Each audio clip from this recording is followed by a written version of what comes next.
അവർ കക്കൂസിൽ പോലും അലുമിനിയം പാത്രത്തിൽ വെള്ളം വെച്ചില്ല. അതുകൊണ്ട് കോൺസ്റ്റിപ്പേഷൻ ഉണ്ടായില്ല, ക്യാൻസർ ഉണ്ടായില്ല. കാരണം അലുമിനിയം വെള്ളത്തോട് വരെ റിയാക്ട് ചെയ്ത് അലുമിനിയം ഓക്സൈഡ് ഉണ്ടാവും. കൂട്ടാനൊക്കെ വെക്കുമ്പോൾ അലുമിനിയം ക്ലോറൈഡും ക്ലോറൈറ്റും സൾഫൈഡും സൾഫേറ്റും എല്ലാം ഉണ്ടാവും. അലുമിനിയത്തിൻ്റെ എല്ലാ സോൾട്ടിനും ട്യൂമർ ആക്ടിവിറ്റി ഉണ്ട്. എല്ലാ അലുമിനിയ പാത്രവും എടുത്ത് ദൂരെ കളഞ്ഞിട്ടേ മരുന്ന് കഴിക്കാൻ തുടങ്ങാവും. കത്തിയും സൂക്ഷിക്കണം. ഫ്രിഡ്ജിലും ഫ്രീസറിലും വേവിച്ചു വെച്ച യാതൊരു ഭക്ഷണവും ഇവിടുന്ന് മരുന്ന് കഴിക്കുമ്പോൾ കഴിക്കരുത്. അതിലാണ് അണുക്കൾ മുഴുവൻ വളരുന്നത്. ഹ്യൂമൻ പാപ്പിലോമ വൈറസും ഹ്യൂമൻ ഇമ്മ്യൂണോ വൈറസും ഹ്യൂമൻ ചൈൽഡ് വൈറസും ഹ്യൂമൻ ബർ വൈറസും എല്ലാം തണുപ്പിലുണ്ടാകുന്നതാണ്. അമേരിക്കയും ഇംഗ്ലണ്ടിനെയും വറപ്പിച്ച എല്ലാ വൈറസുകളും ഇന്ന് ഇന്ത്യയിലുണ്ട്. AC-യിലെ ജീവിതവും തണുത്ത ഈ ആഹാര ഉപയോഗവും എല്ലാം നിങ്ങളെ വൈറസുകളുടെ പിടിയിലാണ് എത്തിച്ചിരിക്കുന്നത്.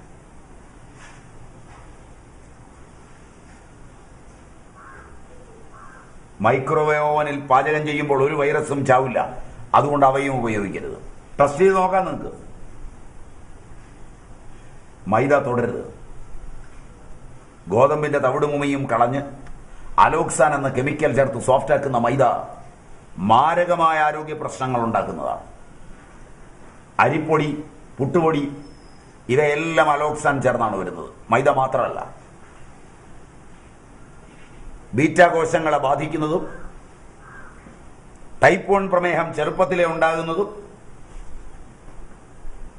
Pituitary adenoma, glioma, mixed glioma, glioblastoma മുതലായ രോഗങ്ങൾ ഉണ്ടാക്കുന്നതുമാണ് ഈ സാധനം.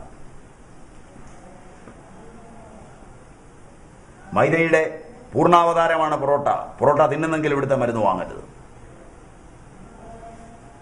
മൈദയുടെ അംശാവതാരങ്ങളാണ് bread, bun, cake, biscuit, noodles, സേമിയ, അടപ്രഥമനുള്ള അട, വീട്ടിൽ വറക്കുന്ന എണ്ണമറ്റ കൊണ്ടാട്ടങ്ങൾ, വില കുറച്ച് നിങ്ങൾ പുറത്തുനിന്ന് വാങ്ങിക്കുന്ന കശുവണ്ടി പരിപ്പ്, പാൽപ്പൊടി,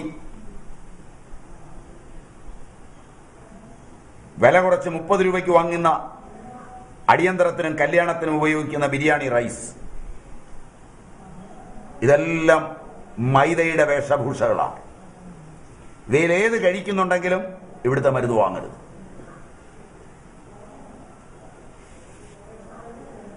എന്താ സംശയിച്ചു നോക്കുന്നത്? കശുവണ്ടി പരിപ്പെന്ന് പറഞ്ഞുകൊണ്ടാ അച്ഛനകത്തുണ്ടാക്കുന്നതാ.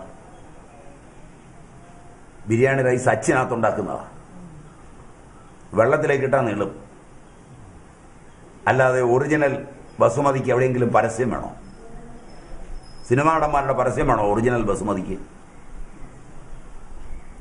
ഇത് കഴിക്കൂ, ഇത് കഴിച്ചാലാണ് നിങ്ങൾ കുളവാകുന്നത്, നിങ്ങളുടെ പിള്ളേര് നശിക്കുന്നത്. അങ്ങനെ വേണം ഇവിടുത്തെ ജനസംഖ്യ കുറയ്ക്കാൻ.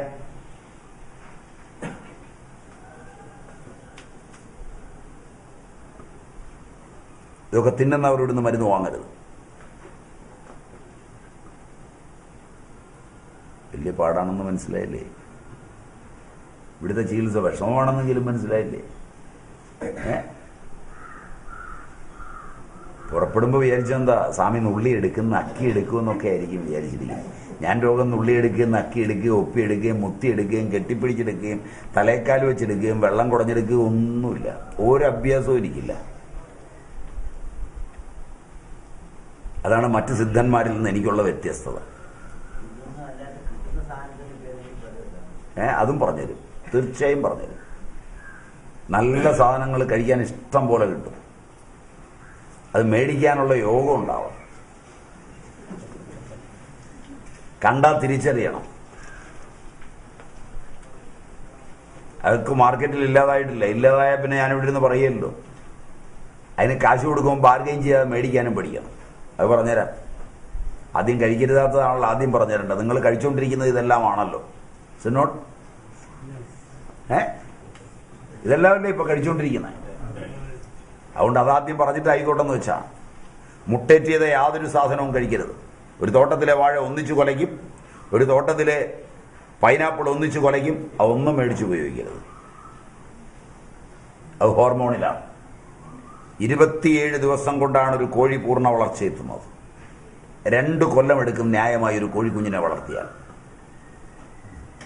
ഹോർമോൺ, കോൺട്രാസെപ്റ്റീവ് ഹോർമോണുകളിൽ ട്രീറ്റ് ചെയ്താണ് ബ്രോയിലർ ചിക്കൻ വികസിപ്പിക്കുന്നത്, ബ്രോയിലർ മുയൽ വികസിപ്പിക്കുന്നത്, ബ്രോയിലർ താറാവിനെ വികസിപ്പിക്കുന്നത്. 27-ാം ദിവസം തിന്നാൻ തുടങ്ങാം. 40 ദിവസം വരെ തിന്നാം.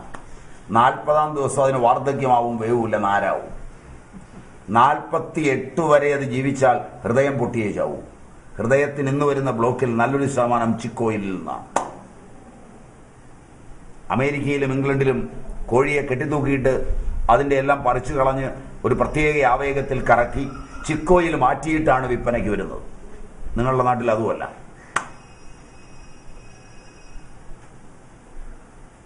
മാരകമാണ് ഈ സാധനം. ഫിഷറീസ് ഡിപ്പാർട്ട്മെന്റ് ഇപ്പോൾ പുതിയ ഗവേഷണത്തിലാണ് ഏർപ്പെട്ടിരിക്കുന്നത്.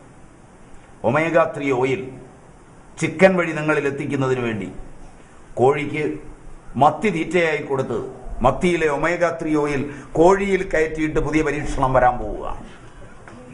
അത് തിന്നുന്നതോടെ നിങ്ങൾ പൂർണ്ണമായും ചത്തിരിക്കും.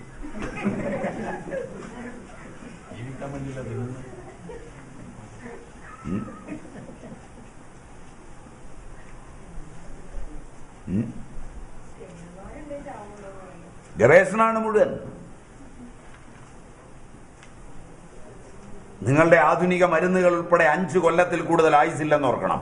അതാണ് ശാസ്ത്രമാണെന്ന് പറഞ്ഞ് നിങ്ങൾ ചുമക്കുന്നത്. 5000 കൊല്ലം മുമ്പ് ഒരു മഞ്ഞപ്പിത്തത്തിന് ഒരു കീഴാർ നെല്ലി കൊടുത്താൽ കുറയുമെങ്കിൽ ചരകൻ അന്ന് കൊടുത്താൽ അല്ലെങ്കിൽ സുശ്രുതൻ അന്ന് കൊടുത്ത അതേ മരുന്ന് ഇന്ന് കൊടുത്താലും മാറും. അത് ശാസ്ത്രമല്ല, അന്ധവിശ്വാസം. മനസ്സിലായില്ല?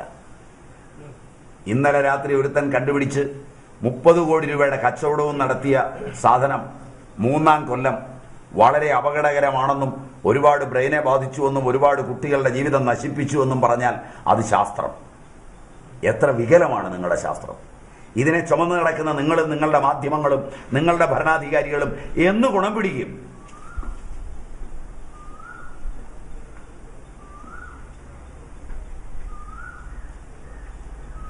ശരിക്കാലോചിക്കേ.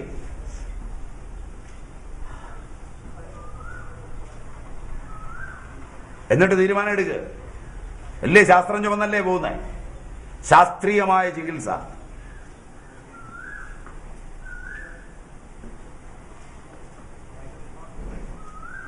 കോഴിയെ തിന്നുമ്പോൾ ഒരുപാട് അപകടമുണ്ട്. അതിൻ്റെ കോശങ്ങളുടെ വർധനവ് വാർദ്ധക്യത്തിലേക്ക് കൊണ്ടുപോകുന്ന ക്ഷണനേരത്തിലാണ്. 2 കൊല്ലം യൗവനമെടുക്കാൻ പ്രായമാകുന്ന കോഴി,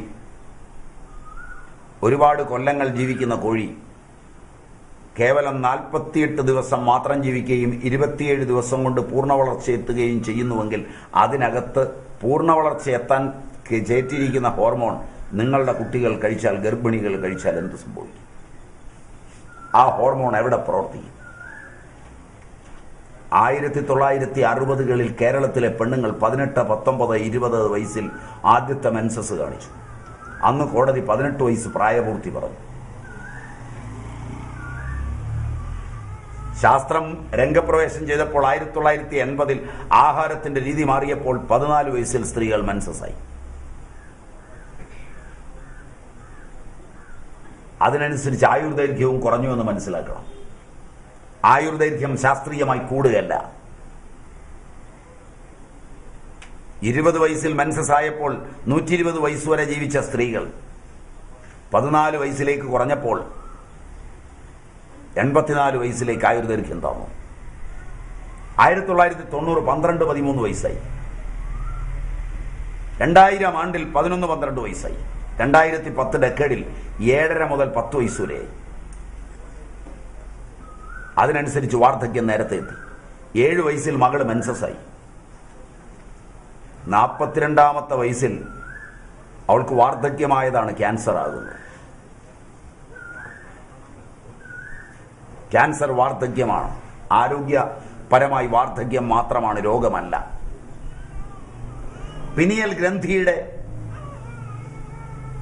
പരിഹാരമില്ലാത്തൊരു പരിവർത്തനമാണ് എല്ലാ ക്യാൻസറും.